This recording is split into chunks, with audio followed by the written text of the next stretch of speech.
Hello everyone, welcome back to my YouTube channel Science Learning Academy. मैं हूं आपके educator Neha Saini. तो आज हम आपके एनसीईआरटी के क्वेश्चंस को सॉल्व करने वाले हैं। तो आपका फर्स्ट क्वेश्चन है, which of the following can not be changed easily by friction, यानी कि इनमें से कौन सा जो है वो ईजिली चेंज नहीं हो सकता है फ्रिक्शन से। ए प्लास्टिक स्केल, ए कॉपर रोड, थर्ड है एन इन्फ्लेटेड बैलून या फिर वूलन क्लॉथ। ठीक है, तो इनमें से कौन सा आपका इजीली चेंज नहीं हो सकता है बाय फ्रिक्शन, बताओ ज़रा। Yes, copper rod. ठीक है, तो option number B is correct. Next question है, when a glass rod is rubbed with a piece of silk cloth the rod is. ठीक है, यानी कि जब आपके सेकंड क्वेश्चन में क्या बोला गया है कि जब आप ग्लास रोड को रब करते हो एक पीस ऑफ सिल्क क्लॉथ पर तो रोड के साथ क्या होता है। तो रोड क्या हो जाती है, पॉजिटिवली चार्ज हो जाती है, while the cloth has a negative charge. ठीक है, रोड के पास क्या होगा, पॉजिटिव चार्ज होगा और आपके जो क्लॉथ है उसके पास क्या है, नेगेटिव चार्ज है। ठीक है, चलिए नेक्स्ट क्वेश्चन है,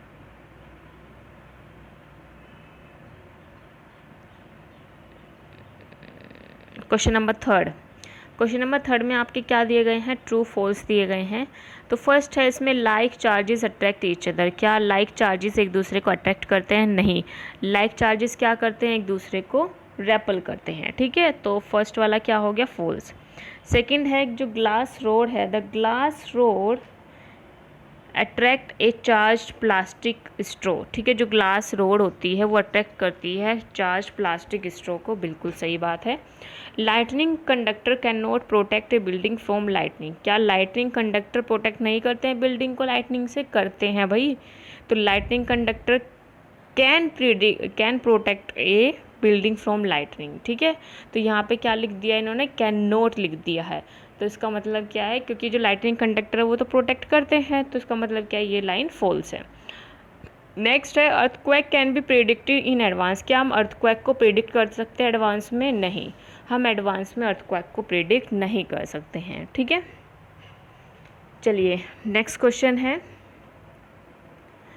sometimes a crackling sound is heard while taking of A sweater during winter, explain. यानी कि कई बार आपने क्रैकिंग की साउंड सुनी होगी जब आप अपना स्वेटर निकालते हैं विंटर के टाइम पर। ठीक है, तो इसका क्या रीज़न है, इसको एक्सप्लेन करो। When we take out sweater या वूलन के क्लोथ्स, ठीक है, जब हम कोई भी स्वेटर या वूलन के स्वेटर्स पहनते हैं तो ये क्या हो जाते हैं, चार्ज हो जाते हैं ड्यू टू फ्रिक्शन, और जिसकी वजह से क्या होता है, आपको क्रैकिंग की साउंड सुनाई देती है। नेक्स्ट है, आपको यहाँ पे 3 मेजर्स लिखने हैं, protect ourself from lightning, lightning से खुद को प्रोटेक्ट करने के लिए। तो इसमें आप क्या क्या चीज़ें लिखोगे, इसको आप खुद से भी कर सकते हो। ठीक है, आपको क्या करना है, 3 मेजर्स लिखने हैं जिसमें आप क्या करोगे, खुद को प्रोटेक्ट करोगे, किससे, लाइटनिंग से। ठीक है, तो various ways to protect our self from lightning are, कौन कौन से रास्ते हो सकते हैं लाइटनिंग से बचने के लिए। पहला है, always remain in a close place and if you are in car stay there. ठीक है, अगर आप कार में हैं तो आप कार के अंदर ही रहिए और हमेशा बंद जगह पर रहना है आपको। ठीक है, खुली जगह में नहीं रहना है। उसके बाद आपको, अगर आप कार में हैं तो कार के जो गेट्स हैं और जो खिड़कियां हैं उनको बंद कर लेना है। सेकंड है, किसी भी इलेक्ट्रिकल वायर, टेलीफोन केबल्स या मेटल पाइप को आपको नहीं छूना है। ना ही उसी टाइम पे आपको रनिंग वाटर के अंदर बाथ लेना है, जिसकी वजह से आपको इलेक्ट्रिक शॉक भी लग सकता है। ठीक है, नेक्स्ट क्वेश्चन है इसमें, explain why a charged body loses its charge if we touch it with our hands. ठीक है, तो यहाँ पे आपको एक्सप्लेन करना है कि क्यों एक चार्ज बॉडी जो है वो लूज़ कर देती है अपने चार्ज को जब आप उसे हाथ से टच करते हैं। देखो, ह्यूमन बॉडी क्या होती है, कंडक्टर होती है इलेक्ट्रिसिटी का। तो जैसे ही जो चार्ज्ड बॉडी है वो टच होती है हमारे हैंड से, तो हमारी बॉडी कंडक्ट कर लेती है चार्ज को और अर्थ में पहुंचा देती है। ठीक है, तो इसके द्वारा क्या होता है, जो चार्ज बॉडी है वो लूज़ करती है चार्जेस को। तो हमारी बॉडी इसमें किसकी तरह काम कर रही है, कंडक्टर की तरह काम करती है अर्थ पर चार्ज को लूज़ करने के लिए। नेक्स्ट क्वेश्चन है, name the scale on which destructive energy of an earthquake is measured. यहाँ पे आपको उस स्केल का नाम देना है जिसके द्वारा आप डिस्ट्रक्टिव अर्थक्वेक को मेज़र कर सकते हैं। ठीक है, an earthquake measure 3 on this scale, would it recorded by seismograph, is it likely to cause much damage. ठीक है, इसमें जो अर्थक्वेक में जो मेज़र किया गया है वो 3 मेज़र किया गया है स्केल पर। तो उन्होंने ये किससे, क्या ये सिस्मोग्राफ से रिकॉर्ड करते हैं और इसका कितना डैमेज है। ठीक है, yes, the destructive energy of earthquake is measured on a scale को रिक्टर स्केल। जो डिस्ट्रक्टिव एनर्जी होती है अर्थक्वेक की वो हम किस पे मेज़र करते हैं, जो स्केल का नाम है वो क्या है, रिक्टर स्केल। ठीक है, उसके बाद नेक्स्ट क्वेश्चन क्या है कि क्या ये जो है बेसिकली ये रिकॉर्डेड किया जाता है सिस्मोग्राफ से। Yes, it would be recorded by seismograph because this scale has reading from 1 to 10। ठीक है, ये सिस्मोग्राफ के अंदर रिकॉर्ड किया गया है, 1 से 10 तक उसमें रीडिंग्स होती हैं। फिर उसके बाद पूछा गया it is likely to cause much damage, क्या ये बहुत ज़्यादा डैमेज कॉज कर सकता है। No, it is not likely to cause much damage, क्योंकि इस पर कितना रिकॉर्ड किया गया, अभी 3 मेज़र किया गया है स्केल पर। तो जब तक 5 से ऊपर जो मैग्नीट्यूड है वो 5 से ऊपर ना चला जाए तो तब तक आप का जो अर्थक्वेक है, ठीक है, अगर 5 से नीचे रहता है मैग्नीट्यूड तो इसका मतलब क्या है कि अर्थक्वेक ज़्यादा डैमेज कोज नहीं करेगा।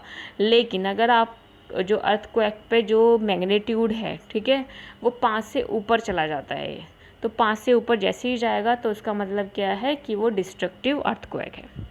ओके, नेक्स्ट क्वेश्चन है suggest 3 measures to protect our self from lightning. ये क्वेश्चन अभी हमने जो किया है वो क्वेश्चन नंबर 7 था, जो मैंने अभी ऊपर भी करवाया आपको। तो आप ये तीनों पॉइंट्स भी वहाँ पर लिख सकते हैं, जो मैंने वो ऊपर लिखवाए हैं वो भी आप लिख सकते हैं। ठीक है, आप उस टाइम पे टीवी केबल या फ़ोन को यूज़ नहीं करेंगे ड्यूरिंग लाइटनिंग। ठीक है, फ़ोन भी कौन से वाले, जो केबल फ़ोन्स होते हैं, और आप अंदर रहेंगे, अनकवर्ड एरिया से दूर रहेंगे। ठीक है, यानी कि जो कवर एरिया नहीं है उससे आप दूर रहेंगे, और अंडर कवर एरियाज़ जो होते हैं और इंडोर जो बंद एरिया होते हैं वहाँ पर आप रहेंगे। और इस टाइम पे कोई भी बात नहीं करेंगे ड्यूरिंग लाइटनिंग। ठीक है, रनिंग वाटर के अंदर कभी भी बात नहीं करना है बिजली चमकते टाइम पर। नेक्स्ट क्वेश्चन है explain why a charge balloon is repelled by another charge balloon whereas uncharge balloon is attracted by another charge balloon. ठीक है, आपको यहाँ पे एक्सप्लेन करना है कि चार्ज बैलून जो हैं एक दूसरे को रेपल कर रहे हैं, और दूसरी जगह दोनों चार्ज बैलून जो हैं वो एक दूसरे को अट्रैक्ट कर रहे हैं। ठीक है, ये किस तरह का केस है, ये हमने एक्टिविटी भी करी थी इस तरह की। तो इसमें बेसिकली क्या है, जो चार्ज बैलून रेपल कर रहे हैं एक दूसरे को, इसका मतलब क्या है कि they both carry same type of charges. ठीक है, वो क्या कर रहे हैं, सेम टाइप ऑफ चार्जेस को कैरी कर रहे हैं।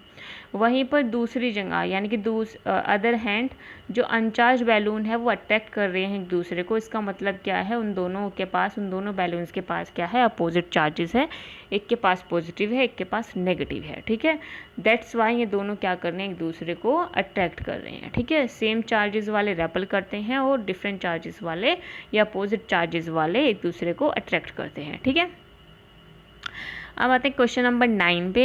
तो यहाँ पे आपको with the help of an instrument which can be use to detect a charge body, तो आपको डायग्राम के थ्रू बताना है जो कि डिटेक्ट करने के काम में यूज़ होता है चार्ज बॉडी को, जिसको हम क्या बोलते हैं, इलेक्ट्रोस्कोप भी बोलते हैं। ठीक है, तो इलेक्ट्रोस्कोप एक ऐसा डिवाइस होता है जिससे आप डिटेक्ट कर सकते हैं कि कितना चार्ज है बॉडी पर।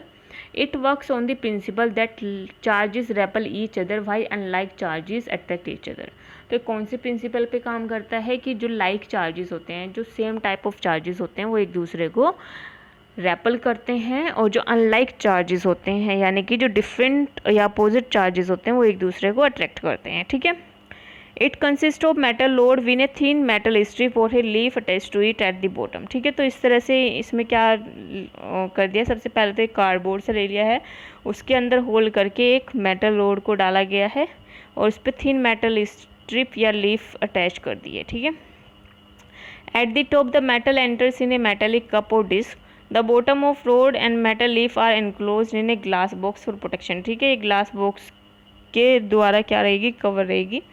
When the disc of electroscope is touched with charged ebonite or glass rod, the metal leaves open out or diverge। ठीक है, ये आपने जो ऊपर एक एक्टिविटी की थी ठीक है। उसके अंदर आपने अंदर क्या लगा दी थी, एल्यूमिनियम की शीट्स लगा दी थी, और उन एल्यूमिनियम की शीट्स पे जैसे ही आप ऊपर की साइड क्या कर रहे थे, कोई भी चीज़ रब करके ऊपर लगा रहे थे, वही सेम चार्ज जो है वो आपका इन एल्यूमिनियम की जो ये शीट्स हैं नीचे वहाँ पर आ रहा था। ठीक है। तो इसके द्वारा हम क्या कर रहे थे, इसके द्वारा हम इन मेटल स्ट्रिप्स के द्वारा हम क्या कर रहे थे, डिटेक्ट कर रहे थे कि बॉडी जो है वो चार्ज है नहीं चार्ज है। ठीक है। ये एक्टिविटी हमने ऑलरेडी अपने जो आपने पढ़ा है चैप्टर उसके अंदर भी की हुई है, वहाँ से भी आप इस एक्टिविटी जो है वो यहाँ से वहाँ से भी लिख सकते हैं, वहाँ से भी आप इसको एक्सप्लेन कर सकते हैं। ठीक है। नेक्स्ट है कि 3 states in India where earthquake are more likely to strike. आपको 3 स्टेट बतानी है इंडिया की जहाँ पर अर्थक्वेक बहुत जल्दी जल्दी से देखने के लिए मिलता है, वह है कश्मीर, राजस्थान और गुजरात। ठीक है। नेक्स्ट क्वेश्चन है, suppose you are outside your home. आपको मानना है कि आप घर के बाहर हैं और एकदम से अर्थक्वेक आ जाए, तो उस टाइम पे आप क्या प्रिकॉशंस लेंगे, क्या बचाव करेंगे आप अपना, किस तरह से बचाव करेंगे आप अपना। तो we will take the following precautions to protect our self. First है मूव टू ओपन स्पेस। हम सबसे पहले कहाँ जाएंगे, एक खुली स्पेस में जाएंगे, एक क्लीन स्पॉट को देखेंगे जो कि बिल्डिंगों से और ट्रीज़ से दूर हो, पावर लाइन से दूर हो। ठीक है। और इसके साथ साथ अगर हम कार या बस में हैं तो उसके अंदर ही रहेंगे, उससे बाहर नहीं आएंगे, और बहुत धीरे धीरे स्लोली ड्राइव करते हुए हम एक क्लियर स्पॉट पर पहुंचेंगे, और जब तक अर्थक्वेक स्टॉप ना हो जाए तब तक हम वहीं पर रुकेंगे। ठीक है। और अगर आप बाहर भी कहीं खड़े हैं जो कि बिल्कुल क्लियर स्पॉट है, इसका मतलब क्या है कि वहाँ पर कोई भी बड़ा पेड़ या खंबा या किसी भी तरह का ऐसा ऑब्जेक्ट नहीं होना चाहिए जो कि आपके ऊपर गिर सके। ठीक है। नेक्स्ट क्वेश्चन है क्वेश्चन नंबर 12। इसमें क्या बोला गया है, weather department has predicted that thunder storm is likely to occur on a certain day. ठीक है। यानी कि वेदर डिपार्टमेंट ने प्रिडिक्ट कर लिया कि जो थंडर स्टॉर्म है वो एक सर्टेन डे पर होने वाला है। Suppose you have to go out on that day. आपको क्या करना है, आपको उस टाइम पे मान लो बाहर जाना है, तो क्या आप कैरी करेंगे अम्ब्रेला या नहीं करेंगे, एक्सप्लेन कीजिए। ठीक है। तो हम क्या करेंगे, जैसे कि आप सभी ने पढ़ा है, अम्ब्रेला भी क्या है, अम्ब्रेला भी क्या कर लेगा, लाइटनिंग जो है वो हम वहाँ पर जो मेटल की रोड है उसके थ्रू वो ग्राउंड पे पहुँचने की कोशिश करेगी, यानी कि चार्ज लूज होने की कोशिश करेगा। ठीक है। उसके मेटल रोड के कांटेक्ट के थ्रू। तो इसलिए हमें अम्ब्रेला जो है थंडर स्टॉर्म यानी कि जब बिजलियाँ चमक रही हो उस टाइम पे हमें अम्ब्रेला लेकर नहीं निकलना चाहिए। No, it is not advisable to carry an umbrella at all. Its metallic object are more prone to lightning stroke. ठीक है। जो उसका मेटेलिक ऑब्जेक्ट है वो बहुत आसानी से लाइटनिंग को अपनी तरफ खींच लेगा, और जिसकी वजह से अम्ब्रेला की वजह से क्या हो जाएगा, रिस्क इंक्रीज़ हो जाएगा बिजली गिरने का आपके ऊपर। ठीक है। तो इसलिए कभी भी थंडर स्टॉर्म के टाइम पे अम्ब्रेला लेकर नहीं निकलना चाहिए। तो ये थे कुछ पॉइंट्स जिसके थ्रू हमने आज की एक्टिविटी आज के जो एक्सरसाइज है वो कंप्लीट करी। ठीक है। टोटल क्वेश्चन जो है इसके अंदर 12 क्वेश्चंस हैं, इनको आप कंप्लीट कर लीजिए और अपनी कॉपी में नोट डाउन करके रख लीजिए। ठीक है। चलिए मिलते हैं अब नेक्स्ट लेसन में, और धीरे धीरे आप इसको स्टॉप करके भी वीडियो को देख सकते हैं। हर एक क्वेश्चन के आंसर मैंने इसमें लिखवा दिए हैं, आप आंसर्स को और जो क्वेश्चंस हैं उनके साथ अपनी कॉपी में नोट डाउन करेंगे। चलिए अब नेक्स्ट आपकी क्लास में चैप्टर नंबर हम 16 शुरू करेंगे। Bye everyone, thanks for joining.